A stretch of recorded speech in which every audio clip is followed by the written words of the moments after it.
Hi everyone, I'm Joe. Welcome to my channel where I help you make better coffee and give you honest reviews. Today, I'm going to explain the two differences here in the filter baskets. This is a double-walled pressurized filter basket, and this is a single-walled unpressurized basket. So this is the biggest decision you're going to make when deciding to buy an espresso machine, or at least it should be, because this doesn't take a lot of skill. You could buy pre-ground coffee, you can really screw up on getting it, too fine or too coarse, and generally speaking, it'll get you a reasonable shot of espresso.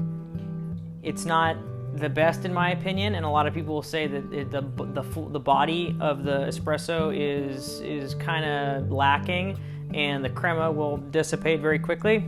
But I wanted to kind of dive deeper and see if there's anything measurable that we could find. So I have a TDS meter over here, and we're gonna run a couple of tests with these two different filter baskets.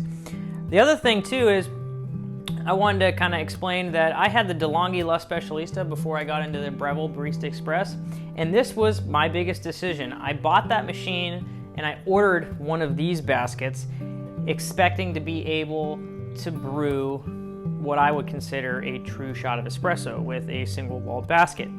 But the grinder wouldn't go fine enough to work with one of these. So that machine to me was an $800 screw up on DeLonghi's part. But I ended up going with this. So I'm gonna kind of explain again why this is a really big decision. So we're gonna start out these, I'm going to weigh out a single shot of espresso. All right, so we're gonna measure out 10 grams, and we're at 10 grams exactly there. Okay, so I've tamped, got everything ready. I'm gonna purge. That way we can keep everything very consistent.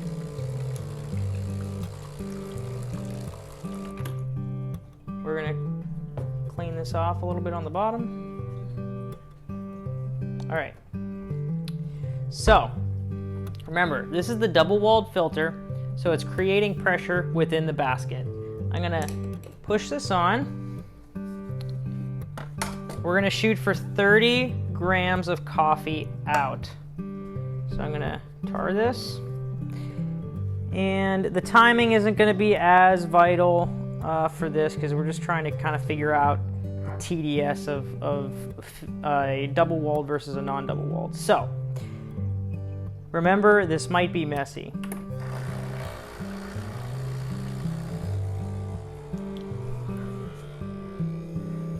So there's only one hole there. Notice that it is really squirting out quick there.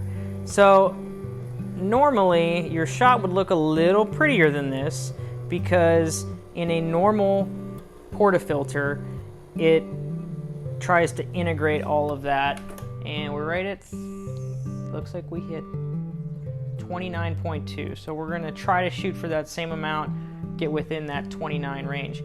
So the reason why it doesn't normally look like this is that you have a normal filter basket, it integrates in the inside of here. So it'll integrate this faux crema, we'll call it, inside the portafilter. But just to show you how it all works, I think it's cool to see it in a non-pressurized basket.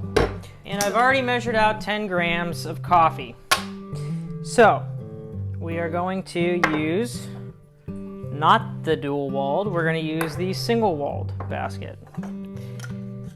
So again, this one is creating pressure with the grinds itself. So I'm gonna do a tamp. This is when your tamp and your distribution and everything matters a whole heck of a lot more. Unfortunately, this wasn't dialed in for the exact ratios we were going for, but that's not really the point as much. This one is just to kind of get an idea of how many dissolved solids comes out of the coffee. Basically, how much more full body is the coffee. Because if there's more dissolved solids in this one, we know that it's gonna have more body, it's gonna have more flavors, there's gonna be more, you know, nuances to it because there's just more stuff inside that water. So let's take a look. Turn this on. I'm gonna, yeah, this one's clean, it's just the bottom. So I'm gonna tar this out and we're gonna shoot for 29 grams roughly. We did that on the last one. I think we hit like somewhere between 29.4 and 29.7. So we're gonna get right around there. I'm gonna start this. Now notice how much more beautiful this one's gonna be.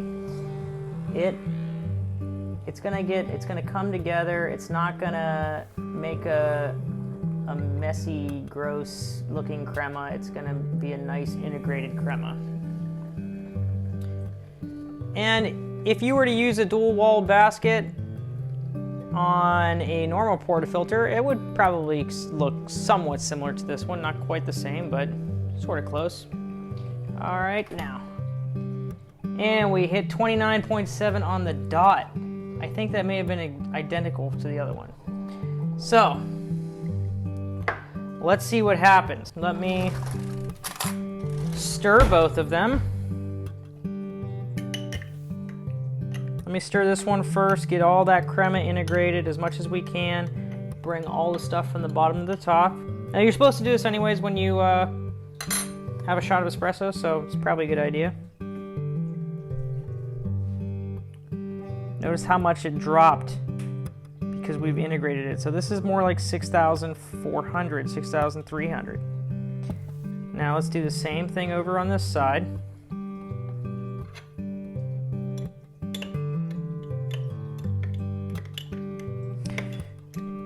Notice the crema on this one too, it's just dissipated, there's none left.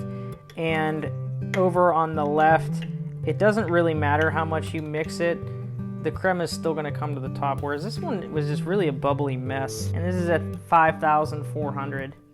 So notice again, there is a massive difference. Like it's 1,000 to 2,000 roughly ppm difference. Now, you can say, you know, well, you didn't do the exact same time, you didn't do all that. That's not what this was about. This was about seeing how much more coffee gets extracted when you have a single wall basket and why it's such a more full body experience. That's why it's not basically filtering it through one tiny little hole and spraying it and trying to create its own crema using that method. It's using its own pressure from the coffee, and you get a nice beautiful pool when you have a bottomless portafilter. It's very pretty. Anyways, I think that's all I have for you today. I again wanted to stress that this is the biggest decision you're going to make when you're buying a new espresso machine. Whether it's a DeLonghi, whether it's a Breville, or whether it's something higher end like a Silvia or a Gaggia. This, again, this is used in all super automatic machines. Whether it's a Jura, a DeLonghi, a Miele, whatever you buy, if it's a super automatic, this is what you're getting. So if you think that you're gonna get a super automatic machine and it's gonna be as good as this, you're very wrong. It can be very good, but I wanna stress that again, is this is a very big decision. So I hope you liked the content. I hope you learned something. I learned something by doing this. So thanks for watching. Don't forget to subscribe and comment. Thank you. Bye.